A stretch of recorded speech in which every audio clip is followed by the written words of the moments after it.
नीरज चोपड़ा के Tokyo Olympic में gold medal जीतने के बाद गुजरात के भरूच के एक पेट्रोल पंप मालिक ने इस उपलब्धि को एक अलग तरीके से दिमाग लगाकर सेलिब्रेट किया। उन्होंने ये ऐलान किया कि जिसका नाम भी नीरज है वो अपनी गाड़ी और अपनी आईडी लेकर आए और हमसे 501 रुपए का पेट्रोल फ्री में ले जाए। ऐसा करके लगभग 30 नीरज नाम के लोगों ने उस पेट्रोल पंप से 501 रुपए का पेट्रोल फ्री में डलवाया।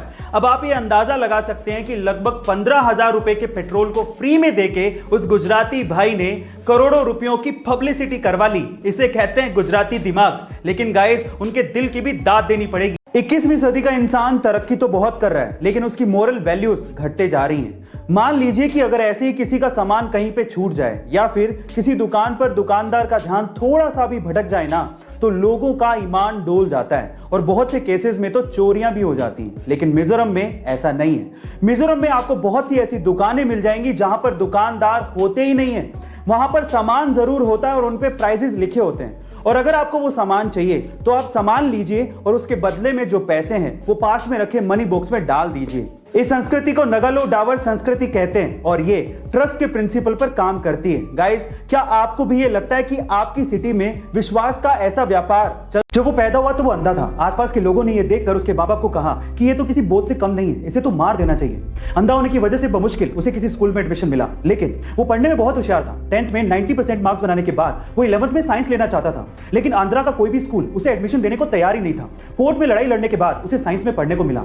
12th में अच्छे मार्क्स बनाने के बाद वो IIT में पढ़ना चाहता था, लेकिन इंडिया की कोई भी IIT उसे एडमिशन देने को तैयार नहीं थी। इसके बाद उसने यूएस की नामी यूनिवर्सिटी MIT में अप्लाई किया और वो इंडिया का पहला ऐसा ब्लाइंड स्टूडेंट बना जिसे MIT यूनिवर्सिटी में एडमिशन मिला। इसके बाद वो चाहता तो अच्छी सैलरी पे वहां पे काम कर सकता था, लेकिन वो इंडिया आया और उसने अपने जैसे लोगों को हेल्प करने की सोची। इसके बाद उसने हैदराबाद में बुलांट इंडस्ट्री की स्थापना की और वहां पर दिव्यांग लोगों को नौकरियां भी दी और उन्हें सम्मान से जीना भी सिखाया। गाइस, जिसे लोग बोझ समझते थे, आज वही लड़का 100 करोड़ की कंपनी का मालिक है और अपने जैसे कई लोगों की जिंदगियां बदल रहा है। उनका नाम है श्रीकांत बुला। गाइस, ये घटना है सन 2009 की, जब अमेरिका के रहने वाले बिली ओवेंस के सिर के साइड में काफी ज्यादा दर्द होता था और उनकी नाक की नली ने काम करना बंद कर दिया था। अपनी पत्नी के कहने पर उन्होंने डॉक्टर से चेकिंग करवाई तो वो ये सुन के हैरान रह गए कि उन्हें नाक का कैंसर है। डॉक्टर्स ने कहा कि इनको ऑपरेशन करना पड़ेगा, लेकिन ऑपरेशन के बाद भी 10% ही बचने के चांसेस हैं, क्योंकि कैंसर चेहरे में काफी ज्यादा फैल चुका है। ऑपरेशन के बाद उनके आधे चेहरे के साथ साथ उनकी आंख भी निकालनी पड़ी थी,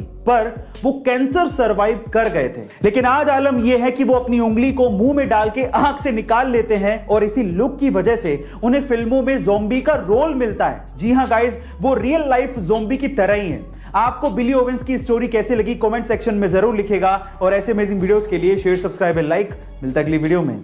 आखिरकार टोक्यो ओलंपिक में हमारा गोल्डन डे आ चुका है। 7 अगस्त 2021 यानी आज के दिन को हिंदुस्तान के इतिहास में बच्चा बच्चा लंबे समय तक याद रखेगा, क्योंकि आज ही के दिन हरियाणा के एक छोरे ने हिंदुस्तान के लिए टोक्यो ओलंपिक में उसका पहला गोल्ड मेडल जीत के हिंदुस्तान के नाम कर दिया। मैं बात कर रहा हूं नीरज चोपड़ा की, जिन्होंने जेवलिन थ्रो में 87.58 मीटर रिकॉर्ड तोड़ भाला फेंक के प्रतिद्वंदियों को पीछे छोड़ते हुए गोल्ड मेडल अपने नाम कर लिया। मैंने खुद ने पहली बार इंडिया इंग्लैंड के टेस्ट मैच को छोड़कर जेवलिन थ्रो का यह मैच देखा और जीतने के बाद मुझे खुद को इतना ज्यादा गर्व फील हुआ कि मुझे ऐसा महसूस होने लगा कि हम हर हिंदुस्तानियों को क्रिकेट के अलावा बाकी गेम्स को भी देखना चाहिए और इनको सराहना चाहिए, ताकि आने वाले भविष्य में नीरज चोपड़ा जैसे और भी खिलाड़ी भारत का नाम रोशन कर सके। नीरज चोपड़ा की सक्सेस के लिए आज कमेंट करके उन्हें बधाइयां जरूर दीजिएगा। जय हिंद, जय भारत।